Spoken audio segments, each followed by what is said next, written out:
So we've talked about love. We've talked about peace. And we talked about love. Joy was the second one. Peace, Miss Kelsey did last week. And she even mentioned this song, love, joy, peace. Anybody know the fourth one? Did you look it up?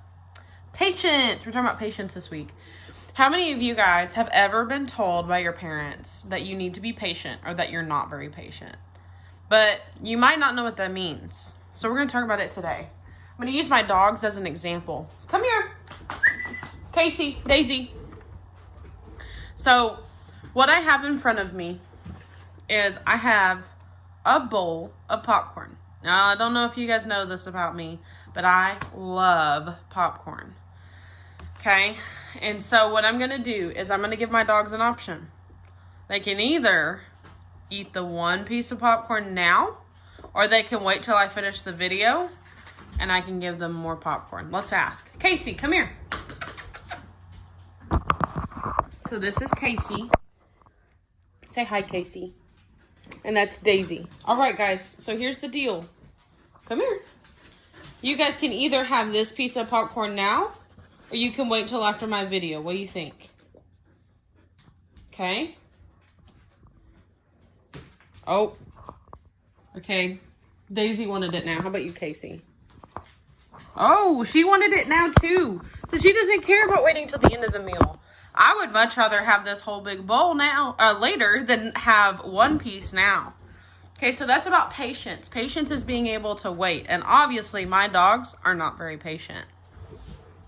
So not only is it being able to wait, but patience is waiting with a cheerful and calm heart. Instead of being able to wait, instead of going ahead and doing something when you want it, like right now, I really want to eat that popcorn. We're going to be very calm. We're going to be very cheerful, and we're just going to wait, and we're just going to do it, and we're going to do it with a happy heart. Patience is also giving grace to others, which means to give them a little bit of, we're going to be kind to them, even though they don't deserve it. And then even when people aren't easy to get along with, we're going to love on them even when they make mistakes. Okay, so patience is all about waiting. So I want to talk about this verse from the Bible. This is Ephesians 4:2. And it says, with all humility and gentleness, with patience, bearing with one another in love. Okay, another version says, always be humble and gentle, be patient with each other, and making allowance for each other's faults because of your love. Okay, which that one in my head makes a little bit more sense. But we're talking about being patient, waiting, and giving each other grace. And so I want to talk about some people in the Bible that really had to be patient. They had to learn how to be patient. Their names are Abraham and Sarah. So I'm going to turn to Genesis 12. Genesis is all the way at the beginning of the Bible. So I am in Genesis 18, and I'm going to start in verse 9. I'm not going to give you any background on what's going on. I just want you to kind of think about it. Where is your wife Sarah? They asked him, meaning Abraham. There, in the tent, he answered. The Lord said, I will certainly come back to you in about a year's time, and your wife Sarah will have a son. Now Sarah was listening in the entrance of the tent behind him. Abraham and Sarah were old and getting on in years. Sarah had passed the age of childbearing, meaning that she couldn't really carry a baby in her tummy. It was going to be really hard for her. So she laughed to herself. After I am worn out and my Lord is old, will I have delight? But the Lord asked Abraham, why did Sarah laugh, saying, can I really have a baby when I'm old? Is anything impossible for the Lord? At the appointed time, I will come back to you. In about a year, she will have a son. Sarah denied it. I did not laugh, she said, because she was afraid. But he replied, no, you did laugh. Okay?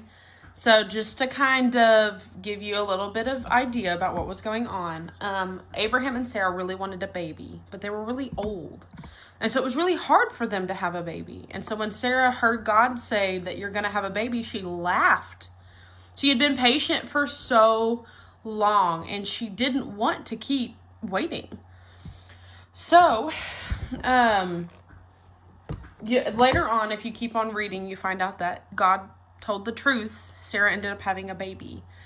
Feel free to go and read that passage on your own. Have a little bit about what comes after that. But I just wanted to give you guys an example. Abraham and Sarah waited so long for a baby. And even when she thought that she was going to get one, she laughed. She thought it was funny. She just couldn't believe that God would actually give her a baby now after she'd been waiting for so long. So, this week I want you to think about some ways that you can be patient. How can you show patience? Like God did, how God waits for you to come to him and to ask for forgiveness. So, the main idea for today is I can be patient and wait cheerfully with God's help. And I want you guys to practice by maybe putting together a puzzle, waiting for something to bake. If you've ever waited for something to bake, you have to be patient. You can't keep opening the door, or otherwise it's not going to bake. Or it might be something as simple as next time your friend or your brother or sister messes up, you might just say, okay, it's okay. I understand. I mess up. I'm going to give you some grace. Okay. You're going to be patient with them. So back at the beginning, if you'll remember, I used the example of my popcorn. Well, I waited till the end. So guess what I get to have? All about that patience, boys and girls. We'll see you next week.